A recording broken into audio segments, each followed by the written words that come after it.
havia ali no início do século IV uma certa confusão entre algumas lideranças da igreja acerca da pessoa de Jesus Cristo. O destaque de Jesus Cristo, sua importância, era um consenso entre os cristãos. Os cristãos ali naquela altura concordavam que Jesus é filho de Deus, que ele é Senhor e Salvador, que ele morreu e ressuscitou e que ele está numa posição separada, numa posição de destaque em relação ao restante das coisas, ao restante da criação.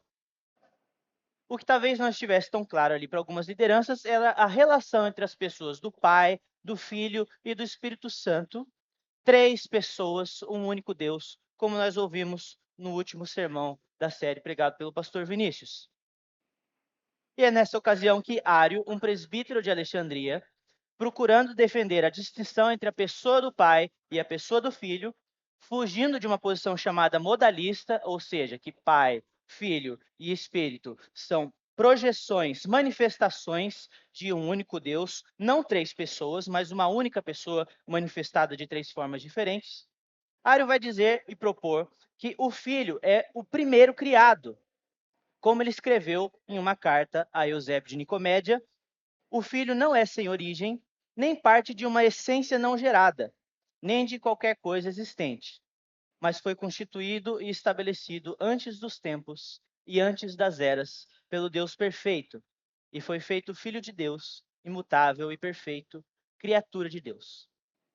Para Ário, Jesus não é Deus, ele não é Deus de Deus. Ele é a primeira criatura, ele é elevado em status. Ele é o meio pelo qual todas as coisas vieram à existência, mas ele não é Deus. Ele é criado pelo Pai, ele não é gerado eternamente pelo Pai. Ele não possui a mesma essência, ele não possui a mesma substância de Deus.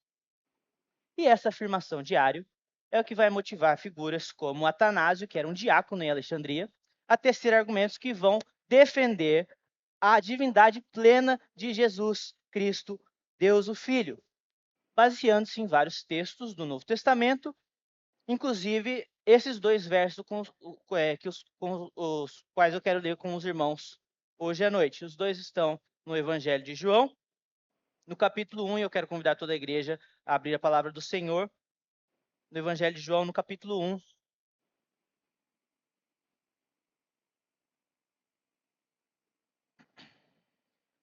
Nós faremos juntos a leitura de dois versos, o verso 14 e depois o verso 18.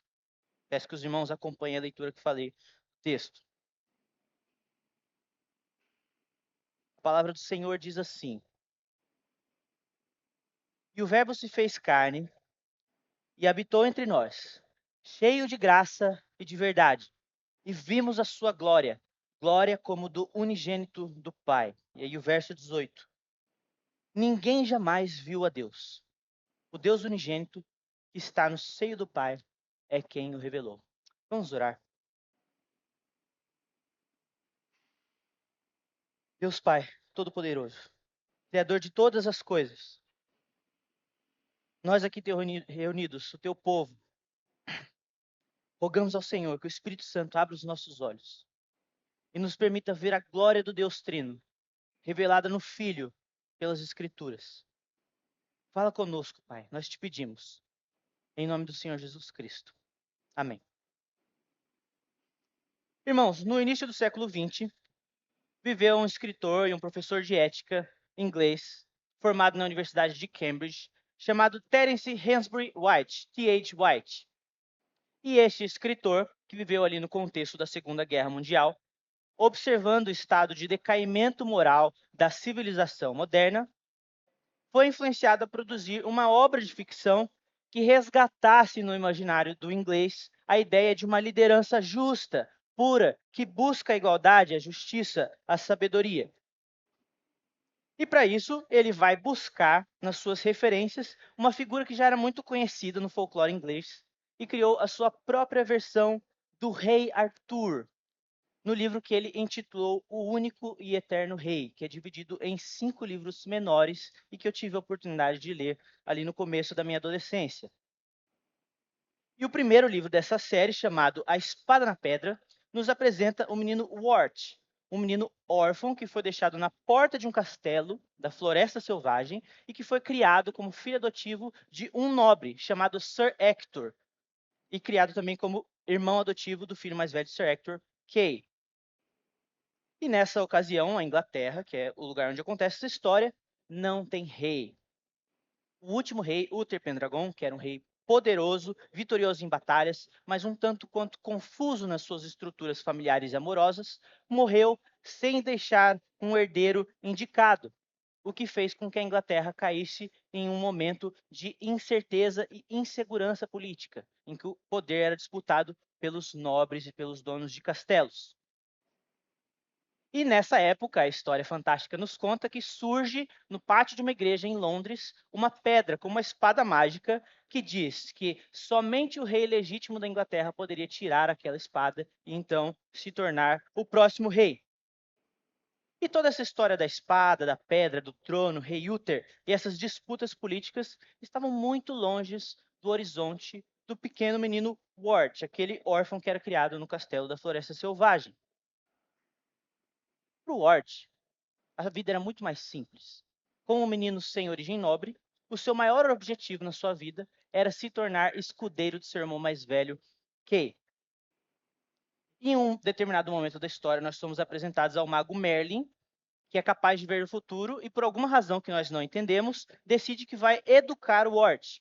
E ele usa dos seus recursos, da sua mágica, para transformar o Wart, aquele menino, em vários animais diferentes, para que ele aprenda lições sobre justiça, sobre honra, sobre prudência e sobre razão. Que inclusive vai deixar o pai adotivo dele indignado, porque afinal de contas ele é um menino simples e que não tem grandes aspirações na vida, então ele não precisa aprender todas essas lições de alguém tão destacado quanto um mago. Mas num determinado momento da história, nós ouvimos que, porque ninguém conseguiu tirar aquela espada da pedra, os nobres decidiram fazer um torneio que decidisse que o vencedor daquele torneio seria então o próximo rei. E o Kay é convidado a participar desse torneio. E surge então a oportunidade para que o Arthur realize o seu maior sonho, que é ser escudeiro do seu irmão. E eu não sei se os irmãos sabem disso, mas um dos trabalhos de um escudeiro é cuidar do equipamento do cavaleiro, inclusive a sua espada. O que acontece é que eles se deslocam até Londres, Kay chega ali no torneio, e quando ele pergunta para Arthur, onde é que está minha espada? Arthur fala, nossa, eu esqueci lá na estalagem. E agora? Não dá tempo de voltar, o torneio vai começar em breve. E o que ele faz é correr pela cidade, bater nas portas e pedir para qualquer pessoa: por favor, me dê uma espada, eu preciso de uma espada para o meu irmão. E então que ele chega diante de uma igreja, já muito velha, um pátio cheio de ervas daninhas e lá no fundo uma pedra com uma espada encravada.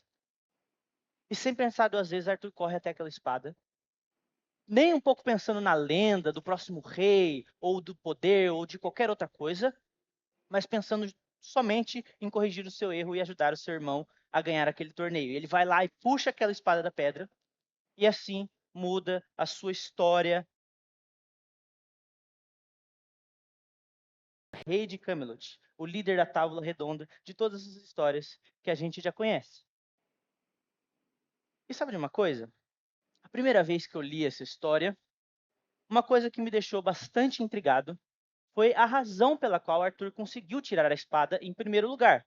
Afinal de contas, muitos outros cavaleiros tinham tentado antes, pessoas muito mais fortes, muito mais destacadas do que ele. Não havia razão aparente para que Arthur conseguisse tirar. E a explicação que o primeiro livro nos dá é que Arthur conseguiu tirar a espada porque ele se lembrou das lições que ele teve quando ele virou aqueles animais junto com Merlin.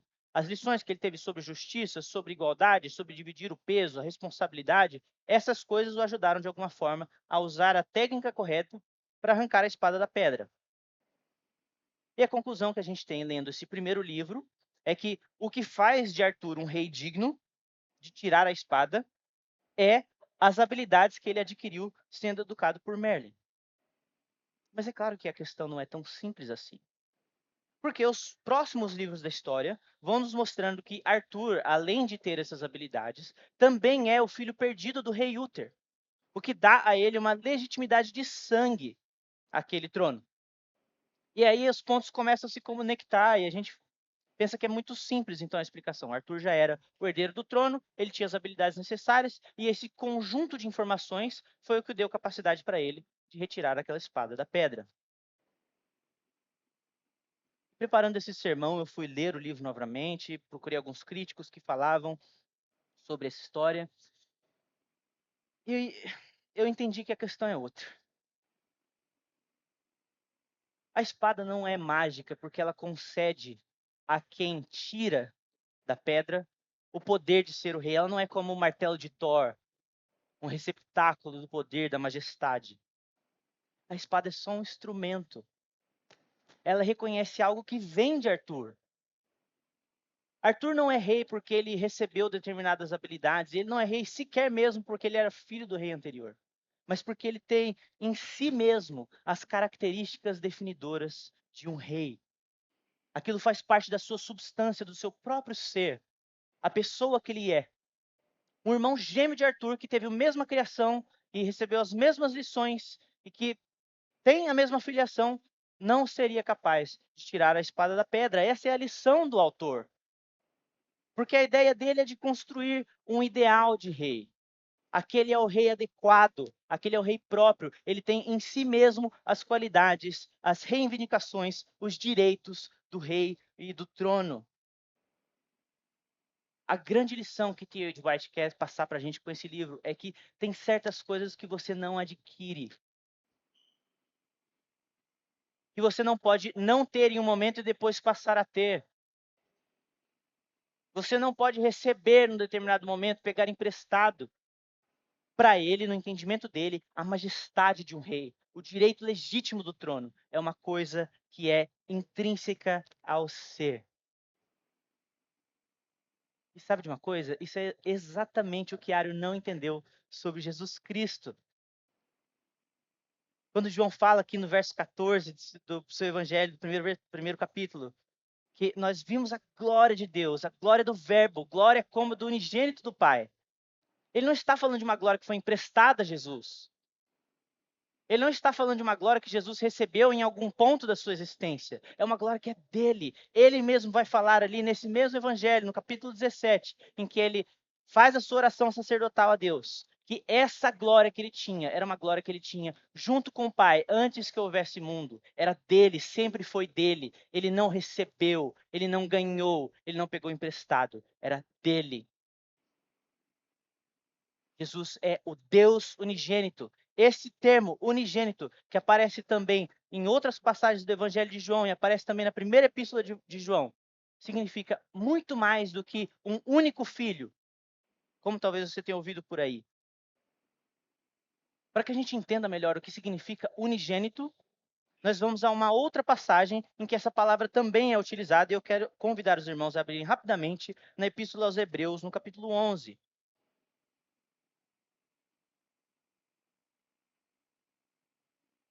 E a palavra que nós estamos procurando está lá no verso 17, que diz assim: pela fé, Abraão, quando posto à prova, ofereceu Isaque. Estava mesmo para sacrificar o seu unigênito, aquele que acolheu alegremente as promessas. Olha que interessante. Essa palavra unigênito é usada para se referir a Isaque. Quem teve a oportunidade aqui de ler o livro de Gênesis sabe que Isaque não é o primeiro filho de Abraão. E também não é o único filho de Abraão. Então, o que significa unigênito? Já que não significa nem primeiro e nem único. Essa palavra é usada para se referir a Isaac, porque ele é o único filho da promessa. Ele possui uma conexão especial com seu pai, ele possui uma conexão especial com Deus através do seu pai. Isaac é o filho da promessa entre o Deus Altíssimo e Abraão. Ele possui uma conexão que é diferente de Ismael, seu irmão. Uma conexão que não vem dos seus feitos, não vem das lições que ele aprendeu, não vem nem mesmo do sangue que ele compartilha com seu pai, mas de uma promessa feita a Deus. Uma promessa feita por Deus a Abraão. E da mesma forma, quando João se refere a Jesus como o Deus unigênito, Filho unigênito, como algumas traduções vão trazer, ele não está falando que com isso Jesus é o primeiro criado. é o principal criado, apesar de que a própria linguagem bíblica vai usar em outros textos a linguagem de primazia de Jesus Cristo. Ele não está querendo dizer isso. O que ele está querendo dizer é que a relação que Jesus tem com Deus o Pai é uma relação exclusiva, única, diferente. A geração do Filho não pode ser comparada a qualquer outra coisa que existe no nosso imaginário. Ela não é como a criação dos anjos, ela não é como a criação dos homens, não é como a criação dos animais.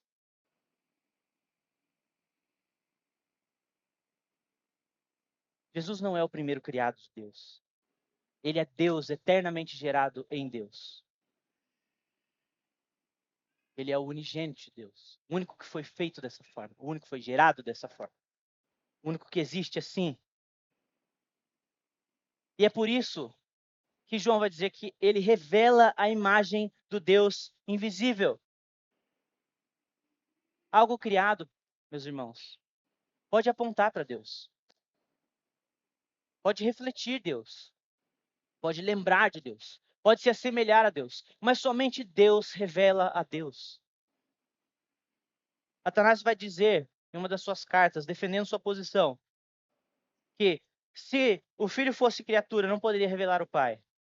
Porque nenhuma criatura pode compreender ou manifestar o que está acima da sua própria natureza. Apenas Deus revela a si mesmo. Sabe de uma coisa, irmãos? O único e eterno rei não é Arthur. T.H. White sabia disso. Ele escreveu 5 livros, como eu disse aos irmãos. E ao longo dos livros, nós vamos acompanhando com alguma tristeza a decadência de Arthur, que começa como um jovem esperançoso, cheio de sonhos, de promessas, de projetos e de busca pela justiça. Mas o que o autor nos mostra é que mesmo esse rei ideal era um pecador. Ele falhou em todos os seus projetos. Ele falhou em construir uma sociedade justa, uma ordem de cavaleiros que mantivesse a igualdade e a justiça. Ele falhou em manter a pureza entre os seus cavaleiros mais destacados. Ele falhou em proteger seu casamento com Guinevere. Ele falhou em derrotar o seu próprio filho, que se tornou, em algum momento da sua história, um opositor ao seu trono. No 5º livro dessa coleção, o que nós temos é um único e último diálogo de Arthur com seu mentor, o Merlin, se lamentando de todas as decisões ruins que ele tomou e de como aquelas decisões o levaram até um ponto que ele estava, de uma batalha com seu filho, seu casamento destruído, seus amigos todos mortos, o fim da ordem que ele estabeleceu na capital de Camelot. E essa história ela serve para refletir a própria mentalidade do autor, pessimista, observando a humanidade, as consequências negativas da guerra, aquilo que as lideranças deste mundo produzem. Isso precisa levar a todos nós, irmãos, a refletirmos sobre as nossas próprias expectativas. Talvez você, eu imagino que sim, esteja bastante preocupado e desgostoso com a conjuntura atual política do nosso país. A verdade é que nós elegemos políticos em quem nós acreditamos, em quem depositamos a nossa confiança, que dizem defender as mesmas coisas que nós acreditamos, que dizem que valorizam aquilo que é valioso para nós, que dizem, inclusive, professar o mesmo Deus que nós professamos. Mas parece que sempre, quando chega a hora de agir, eles têm medo, ou mudam de ideia, ou se revelam ser quem não são. E aí nós fugimos um pouco da realidade política e tentamos nos debruçar em outras questões. Nós nos dedicamos ao nosso trabalho. Trabalhamos muitas horas, arduamente, entregamos até aquilo que não temos, a nossa saúde, a nossa disposição, o nosso tempo, confiando de que o nosso chefe, aquela pessoa que está ali acima de nós, vai ser justa com a gente, que ela vai reconhecer o nosso esforço, que ela vai criar um ambiente adequado para que a gente cresça na nossa carreira, que ele vai nos reconhecer. E o que acontece? Mais uma vez, decepções. Nós vemos conflito, politicagem, pessoas passando a perna umas nas outras, procurando só as próprias vantagens. E aí nós nos voltamos para dentro das nossas próprias casas. Tentamos a todo custo nos agarrar em alguém que não vai nos decepcionar. Nosso marido, a nossa esposa, os nossos filhos, os nossos pais, nosso irmão, nossa irmã, aquela tia que a gente gosta. Alguém. Alguém que não minta pra gente, alguém que não engane a gente, alguém que não fale.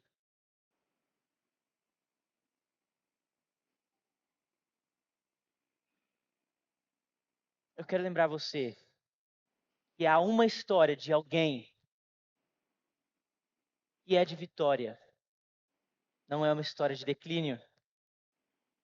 Jesus Cristo é rei eternamente, o seu reino é perfeito. Ele é eterno. A carta aos Hebreus afirma que o trono de Jesus Cristo é para sempre, o trono de Davi, a quem Deus fez uma promessa. Em Apocalipse, João vai nos contar que na visão dele, Jesus Cristo, ele vai ver no manto de Jesus, Rei dos reis, Senhor dos senhores, aquele que governa para todos sempre. Talvez o seu erro seja de colocar a sua expectativa em alguém como Arthur. Pode ter os melhores ideais, mas que é pecador, que vai falhar com você. Certamente o seu chefe vai falhar com você. Certamente qualquer político vai falhar com você. Certamente qualquer pastor, qualquer diácono, qualquer liderança aqui da igreja, em algum momento vai falhar com você. Mas Jesus Cristo nunca vai te desapontar. Ele nunca vai mentir para você. Ele nunca vai deixar de cumprir aquilo que ele promete. Ele nunca vai deixar de ser exatamente aquilo que ele é, para sempre. Isso só é possível porque ele é Deus de Deus, eternamente gerado. Se você está me ouvindo agora, ainda não entregou o seu coração a Jesus Cristo, eu quero que você saiba que não há outro caminho. Todos os outros caminhos que esse mundo oferece, qualquer outra pessoa, qualquer outra referência, vai te levar à decepção e à destruição. Só há um caminho para a alegria e plenitude da alma: confessar o Senhor Jesus Cristo. É Ele quem vai te trazer uma perspectiva de vitória, de alegria. Não porque Ele vai te dar tudo que você quer, mas porque Ele vai cumprir as promessas com o seu povo. Porque Ele vai reinar com justiça e com misericórdia. Porque Ele vai oferecer uma plenitude que nada mais nessa vida oferece. Arthur é um personagem lendário. Nós nem sabemos se ele existiu mesmo, apesar de que existem alguns indícios de que talvez tenha tido algum rei bretão antigo que se assemelhe à pessoa de Arthur. Mas o que nós temos dele são lendas. Em uma das versões da história dele, termina dizendo que no túmulo de Arthur está escrito: aqui jaz Arthur, rei outrora e rei que há de ser.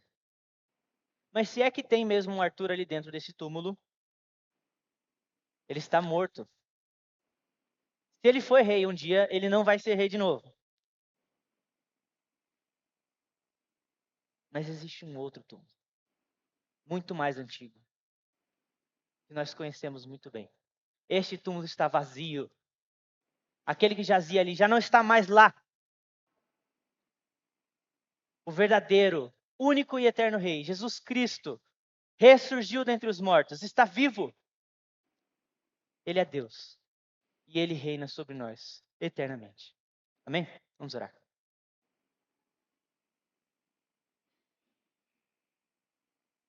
Senhor Deus, graças nós te damos por Jesus Cristo, nosso único e eterno rei, aquele que é Deus de Deus, um com o Senhor, gerado na eternidade pelo Senhor.